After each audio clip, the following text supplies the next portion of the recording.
Showbiz Balita. Yes, hello, maayong morning. Kamusta nga to ang adlaw nga Martes, mga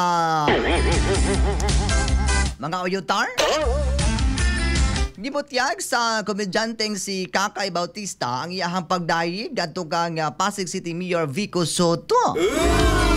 Mamanay pahigayon ang Mayor og Emergency Go Bag initiative para sa mga residente sa maong lungsod. Sa Facebook post ni Kakay, ipaambit ini ang video sa nisigutan nga bag adunay sulod nga first aid kit, flashlight o pag-andam sa kalamidad nga adunay emergency hotline o QR code alang sa giya og ban pang mga kinahanglanon. Dugang paniini sa iyang edad nga 47, si Mayor Vico lang ang nakaidiya niini nga manghatag og emergency go bag ko ngadto sa mga Pilipino nga ilang nasakupan.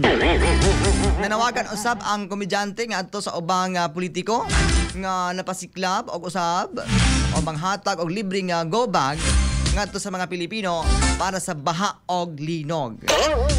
Grabe yung ganun si Maring Kakay, uy. Grabe naman kayang pagpabuyag ni Maring Kakay ron ay. Well, naman to ang showbiz balita mga Maring ha. Adlaw karon nga Martes. Ay kamong kalimot di ako ni si Maring Inday Erika, di mo kagwapa, di mo ko mistesa, di mo ko pares ni Kakay. Pero ayaw ko piyansa pasit og maapuhon maako na ka. Bye-bye.